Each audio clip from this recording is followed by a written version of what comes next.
sinampay dito. Nakita ko po yung pusa ko na may inaaway or hinahabol doon. Akala ko po daga lang. Yun. Tapang.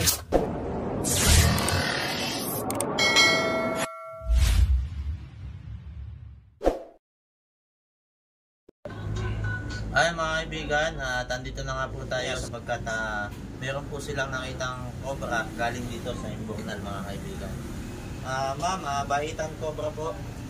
Pangalan niyo po ma'am? Ako po si Nay. Ano po ang sitwasyon dito ma'am? So habang inaayos ko po yung sinampay dito, nakita ko po yung pusa ko na may inaaway or hinahabol doon. Akala ko po daga lang. Tapos nung sinilip ko, ahas, ang laki. Tapos pumasok doon sa kusina namin. At di pumasok ako doon sa bahay para silipin kung saan pumunta. Tapos bigla siyang pumasok doon at tinawag ko na agad si mama.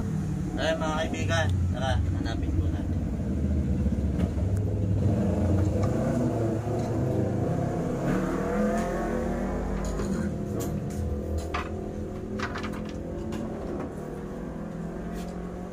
Ay mga kaibigan, kung mapapansin nyo, isa siyang butas mga kaibigan.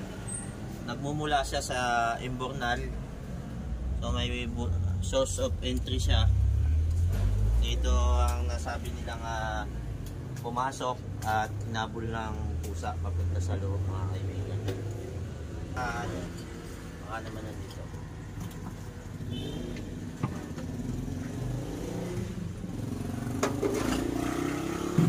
Ayan mga kaibigan, at tingnan na natin dito. Wala po dito ma'am. At kung napansin po ninyo na nasa loob, naghahanap po tayo dito sa loob. Nakikita lang po ni madam at dalian po tayo pumunta dito para makuha yung cobra kasi napakadelikado sa kanila. Okay. Okay na po ma'am, pasok na po ako. Sige po.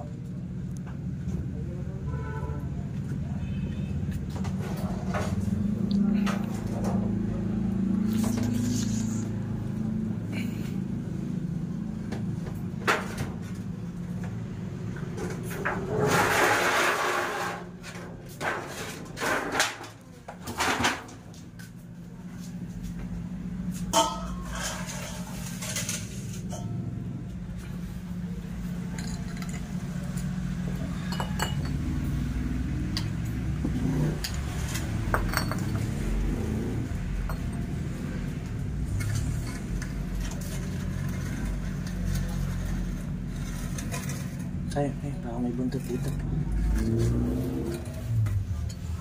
Meron? Diyan? Ayan o. Ay, dito po ma'am. Yan. Ito. Ayan. Ayan mga kaibigan. Positive. Dito. Dito may yugad sila. Cobra?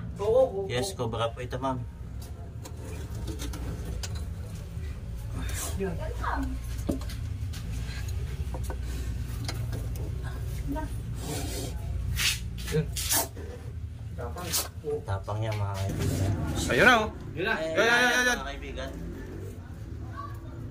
Ayan mga kaibigan. Okay.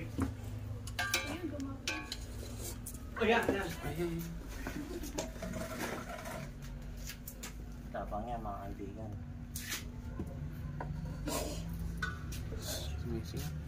Isa na siya.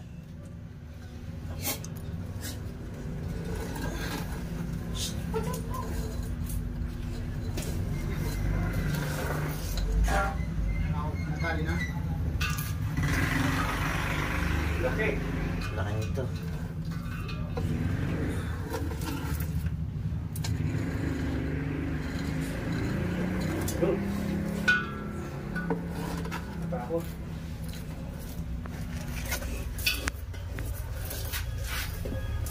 Ay.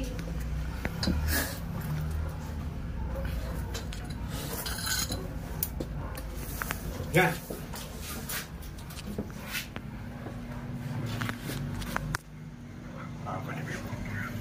Ang laki.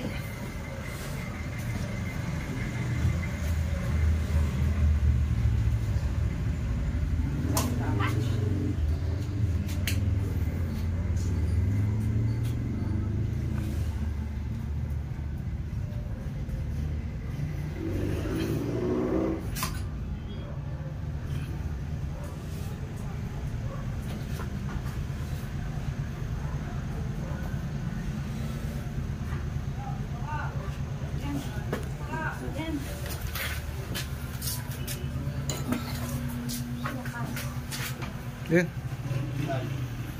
Atya.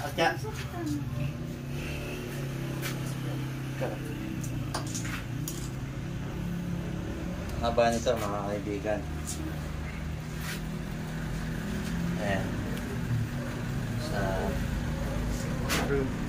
dibaw siya. Laki. Grabe. Cobra yan. Yes. Sobra po ito, ma'am. Haba. Buti hindi natuklaw yung pusa ko. Malapit na po yan. Buti po naagapan yung aming tawagan agad. Baka kami makapagluto. Sige.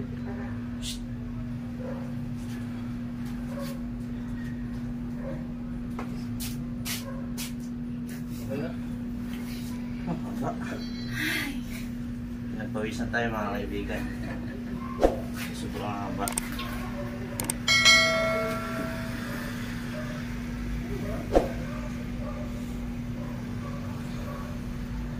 Ayun, dito po kayo, ma'am. Ayun mga kaibigan, at tinaga pa natin. Mga kaibigan, paki-subscribe po at paki-click po ang bell button. Siyempre para ma-notify kayo sa mas exciting pa pong video. Kasi maghanap pa po tayo. Ma'am, may mga sasabihin po ngayon. Thank you po sa paghuli ng cobra. Buti po walang napahamak sa amin dito or natuklaw, lalo na't may baby pa dito. So, thank you po at naagapan po natin. Shout out. Shout out po sa mga taga Bicol. Sa mga kaibigan ko po. Hi! Yun lang. Thank you! Ayun mga kaibigan, maghahanap pa po tayo. Natin, search natin itong loob. Mga sakaling meron pa. Tara. Buddy, makikihawak.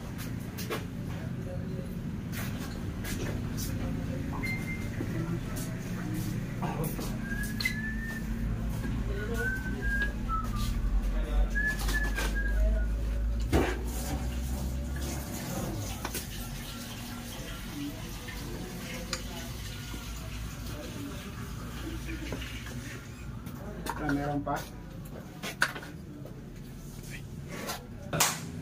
Ay mga kaibigan, natapos na nga po nating mahuli yung isang cobra dito sa bahay nila ma'am. At siyempre ang napansin lang po natin dito ay mas maganda ho na lagyan natin ng screen ma'am, yung po nga nandun sa gilid. Kasi yun po yung source of entry mga kaibigan. Palagyan natin ng screen para mas safe po sila. At siyempre, andito na lang din po kami. Bigyan na lang din po namin kayo ng snake awareness para magka-idea po kayo kung anong gagawin, anong tamang gagawin kung natuklaw ng ahas o ng cobra. Halimbawa po, natuklaw kayo ng cobra, ma'am, tataas lang po natin yung ito. Naramin ko muna yung paa ko, buddy para ma-explain natin kila ma'am. Ayun mga kaibigan, kadalasan po kasing tumutuklaw ang cobra ay dito sa ankle. Yan, dito sa likod ng paa niya.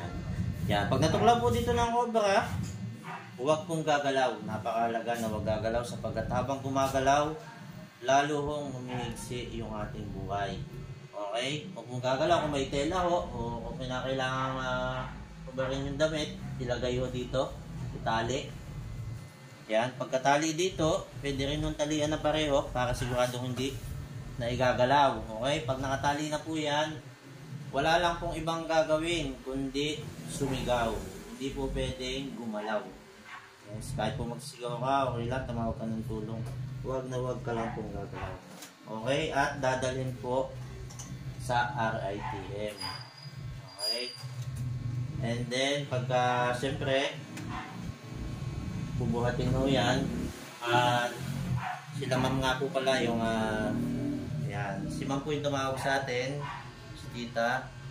Yan, at sila po yung, yan. May mga gusto pa po ba kayong sabihin ma'am o may katanungan? Wala naman po. Si ma'am.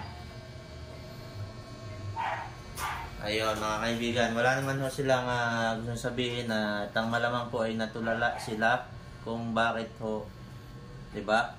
Hindi natin in-expect papasukin sila ng cobra. Kaya lang wala naman tayong magagawa. Sabi nga nila sa lipo nga meron dito pa kaya sa paligid, 'di ba? Ayun, yun lang yung may share po namin sa inyo para at least pero pinaka maganda ho yung ginawa niyo ma'am na tumawag po agad kayo sa amin nung may nakita kayo ng cobra. Ayun, sa mga makakita po ng cobra o anumang klase ng ahas, huwag na po kayo mag-aalinlangan na tumawag lang po kayo sa amin. Lalagay po namin yung aming contact number para po tawag lang po kayo at kayo po ipapupuntahan sa aming team. Ayun mga kaibigan, at sa mga hindi pa po nakasubscribe, paki-subscribe po at paki-click po ang bell button para lagi po kayo update. Okay ma'am, may mga gusto pa silang sabihin. Sige. Maraming salamat. Ikaw yung nakakatulog nun. Thank you sa Cobra Team. Shout. Thank you din sa pagpunta agad. Ayun, salamat po sa panonood guys. Sa susunod pong video, maraming salamat.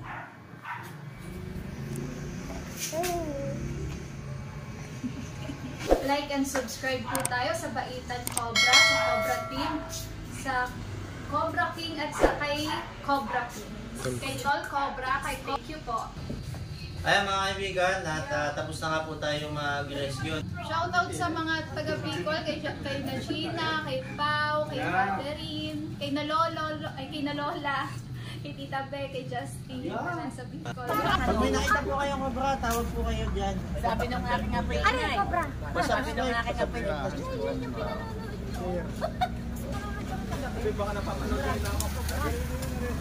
Ito din po. Sabi po yun, no? Cobra King po. Simatika Cobra King, Baitan Cobra po. Team Cobra.